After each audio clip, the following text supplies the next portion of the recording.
नमस्कार। आज हम एक बहुत ही दिलचस्प दिमाग घुमा देने वाले विषय पर बात करने वाले हैं, मल्टीवर्स सिद्धांत। हाँ, क्या वाकई हमारे ब्रह्मांड के अलावा और भी ब्रह्मांड हो सकते हैं? बिल्कुल। हम मल्टीवर्स, ब्रह्मांडों का रहस्य नाम के स्रोत से मिली जानकारी को खंगालेंगे। अच्छा, सोचिए जरा, एक दुनिया जहां किसी ने IIT टॉप किया हो और एक दूसरी दुनिया जहां वही इंसान, मान लीजिए सपना चौधरी बन गया हो। क्या बात है। तो क्या ये सिर्फ कोरी कल्पना है या इसके पीछे कुछ गंभीर विज्ञान भी है? असल में कुछ बहुत माने हुए भौतिक विज्ञानी मानते हैं कि मल्टीवर्स यानी कई ब्रह्मांड सच में हो सकते हैं। बिल्कुल, ये सिर्फ साइंस फिक्शन नहीं रह गया है। तो आज हम यही समझने की कोशिश करेंगे कि ये सिद्धांत आखिर है क्या, इसके पीछे का विज्ञान क्या है, और अगर ये सच है तो हमारे लिए, हमारे अस्तित्व के लिए इसकी मायने क्या है। चलिए शुरू करते हैं। ठीक है, तो सबसे पहले मल्टीवर्स कोई कॉमिक बुक की कहानी नहीं, बल्कि एक सीरियस वैज्ञानिक परिकल्पना है और इसके पीछे दो मुख्य आधार बताए गए हैं। हाँ, दो बड़े आइडियाज हैं। एक है क्वांटम मैकेनिक्स और दूसरा है कॉस्मिक इन्फ्लेशन। क्वांटम मैकेनिक्स यानी वो बहुत छोटे कणों की अजीब दुनिया। वही, क्वांटम दुनिया में चीजें थोड़ी अजीब होती हैं। कण एक ही समय में कई जगहों पर या कई अवस्थाओं में हो सकते हैं। इसको कहते हैं सुपरपोजिशन। श्रोडिंगर की बिल्ली वाला आइडिया, जो एक ही वक्त में जिंदा भी है और मुर्दा भी। बिल्कुल वही। तो मेनी वर्ल्ड्स इंटरप्रिटेशन, जो क्वांटम मैकेनिक्स का एक हिस्सा है, वो ये कहता है कि जब भी कोई क्वांटम घटना होती है या हम कुछ नापते हैं तो ब्रह्मांड बट जाता है। बट जाता है मतलब हर संभव नतीजा एक अलग नए ब्रह्मांड में सच हो जाता है। अरे बाप रे, तो मतलब जिस दिन मैंने सुबह आलू पराठा खाया उसी पल एक और ब्रह्मांड बन गया जहां मैंने ओट्स खा लिए। हाँ, सैद्धांतिक तौर पर तो हाँ, वो ओट्स वाला ब्रह्मांड शायद थोड़ा बोरिंग हो। शायद। अच्छा, और दूसरा आधार आपने बताया कॉस्मिक इन्फ्लेशन। जी, कॉस्मिक इन्फ्लेशन का आइडिया है कि बिग बैंग के तुरंत बाद हमारा ब्रह्मांड एक सेकंड के बहुत छोटे हिस्से में अविश्वसनीय तेजी से फैला। हाँ, ये तो सुना है। तो कुछ मॉडल ये कहते हैं कि ये फैलाव शायद हर जगह एक साथ नहीं रुका।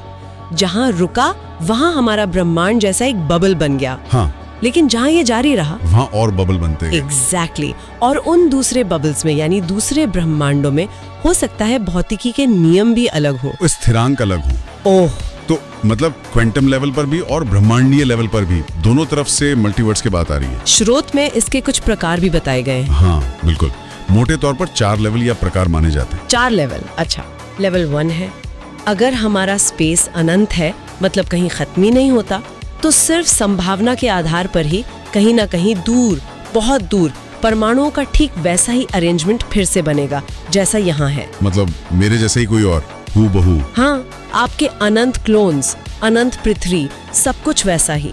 सुनने में अजीब लगता है, पर अगर स्पेस अनंत है तो गणितीय रूप से ये मुमकिन है। ठीक है, ये हुआ लेवल 1। आगे लेवल 2 है बबल यूनिवर्स वाला, जो कॉस्मिक इन्फ्लेशन से जुड़ा है। अलग अलग बुलबुले जिनमें शायद भौतिकी के नियम ही अलग हों। अच्छा, जहाँ शायद ग्रेविटी अलग तरह से काम करती हो सकता है। फिर है लेवल 3, क्वांटम मल्टीवर्स या मेनी वर्ल्ड्स। हर क्वांटम घटना पर ब्रह्मांड का विभाजन। हाँ, वो आलू पराठे वाला। हाँ वही, एक ब्रह्मांड जहां आपने ब्रेकअप के बाद रोना चुना, दूसरा जहां आपने जिम ज्वाइन कर लिया, बेहतर चुनाव, और चौथा लेवल IV है अल्टीमेट एंसेम्बल। ये सबसे ज्यादा एब्स्ट्रैक्ट है। ये कहता है कि हर वो ब्रह्मांड जो गणितीय रूप से संभव है वो वास्तव में मौजूद है, चाहे उसके नियम कितने भी अजीब क्यों न हो। हर गणितीय रूप से संभव, ये तो दिमाग के परे है।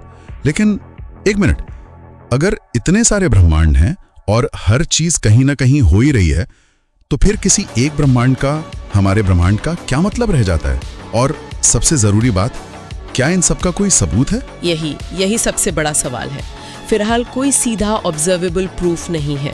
हम इन दूसरे ब्रह्मांडों को न देख सकते हैं, न उनसे संपर्क कर सकते हैं। तो फिर ये विज्ञान कैसे हुआ? यहीं पर बहस होती है।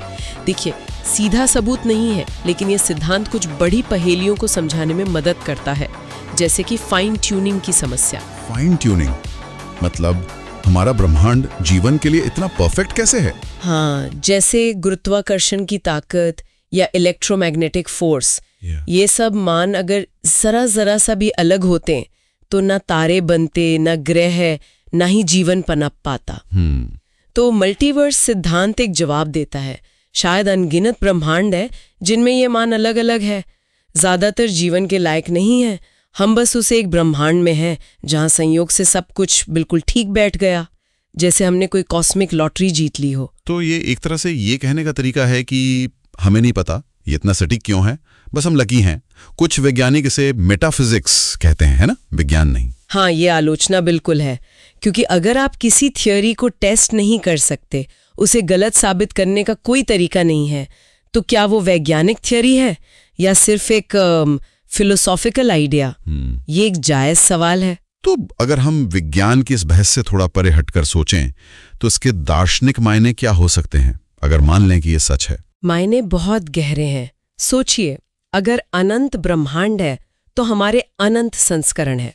हर वो फैसला जो हमने नहीं लिया वो किसी और ब्रह्मांड में हमारे किसी और रूप ने लिया है। हर संभावना सच हो रही है कहीं ना कहीं। हाँ, तो फिर हमारी अपनी पहचान, हमारी विशिष्टता का क्या मतलब? क्या हम सच में अनोखे हैं? हाँ। और फिर वो अटकलें हैं, जैसे डेजावू का अनुभव। हाँ, वो अजीब सी फीलिंग कि ये पहले हो चुका है। कुछ लोग सोचते हैं क्या ये किसी दूसरे ब्रह्मांड में हमारे ही किसी रूप की कोई हल्की सी याद या झलक हो सकती है? या फिर क्वांटम अमरता का विचार।